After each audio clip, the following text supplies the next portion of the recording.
Welcome to morning మన్నా. నేటి వాక్య దర్శనం కొరకు లూకాసు వార్త 1వ అధ్యాయం 37వ వచనం. దేవుడు చెప్పిన ఏ మాట అయినను నిరర్ధకము కానేరదని ఆమెతో చెప్పెను.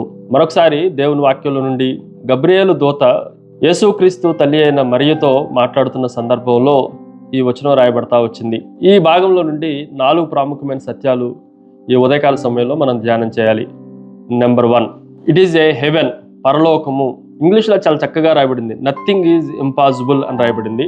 పరలోకము అని ఎందుకు ప్రారంభించాను అని అంటే, మనకు కావలసిన అన్ని పరిస్థితులకు మూలము దేవుడే, అసాధ్యాలకు కూడా రిసోర్సు మూలము దేవుడే.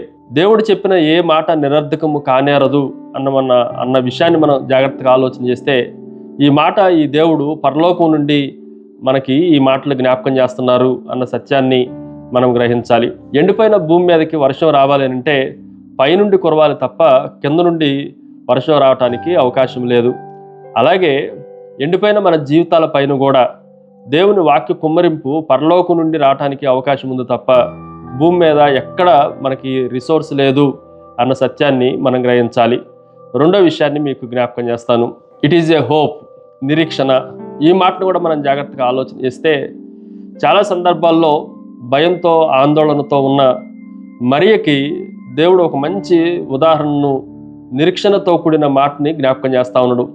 ఈ నిరీక్షణ ఎలాంటిది అనంటే, ఎలిజబెత్ను దర్శించడానికి ఎలిజబెత్ దగ్గరికి వెళ్ళక ముందే దేవుడు దర్శించినప్పుడు ఎలిజబెత్ను గురించి, ఇది ఎలిజబెత్కు 6వ మాసము. ఎలాగూ సాధ్యమైంది అనంటే, బంజరు భూమిలో వృద్ధాప్యంలో ఉన్న ఎలిజబెత్ కూడా కుమారుడిని కనటానికి దేవుడు అవకాశాన్ని ఇచ్చిండు.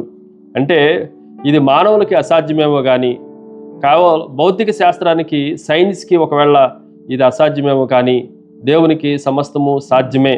దేవుడు చెప్పిన ఏ మాట నిరర్ధకము కాదు అన్న హోప్ని మరియలో కలిగించడానికి దేవుడు ముందుగా ఎలిజబెత్ను వాడుకున్నాడు అన్న సత్యాన్ని కూడా మనం గ్రహించాలి.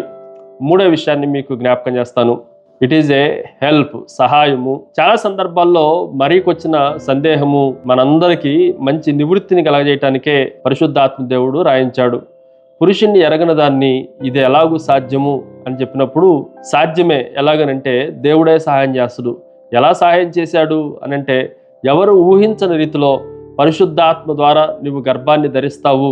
మనం ఊహించని సమయంలో దేవుడు మనకు సహాయాన్ని అందించేవాడు. ఎవరూ లేనప్పుడు దేవుడే స్వయంగా సహాయం అందిస్తాడు అన్న సత్యాన్ని ఈ వాక్యంలో నుండి మనం గ్రహించాలి. ఫైనల్లీ చివరిది, ఇట్ ఈజ్ ఏ హానర్, గౌరవము.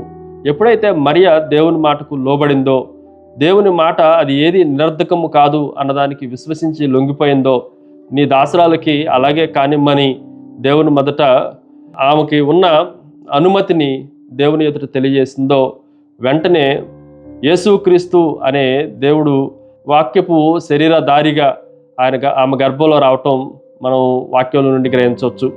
కొన్నిసార్లు విత్తనము లోబడి చచ్చిపోతేనే కానీ అది ఫలాలు ఫలించే చెట్టుగా ఎదగటానికి అవకాశం రాదు. దేవుడు మనల్ని గౌరవించాలి అనంటే మనము లోబడటం నేర్చుకోవాలి. మరియలాగా ప్రార్థన. సకల ఆశీర్వాదములకు కారణభూతులవు తండ్రి, మరొకసారి మరే జీవితంలో మీరు చేసిన మేలును బట్టి అలాంటి విశ్వాసాన్ని, అలాంటి గౌరవాన్ని మాకు కూడా మీరు అనుగ్రహించే దేవుడు అని మిమ్మల్ని స్తుతిస్తూ యేసు నామమున అడిగి వేడుకుంటున్నాం తండ్రి. ఆమెన్. God bless you.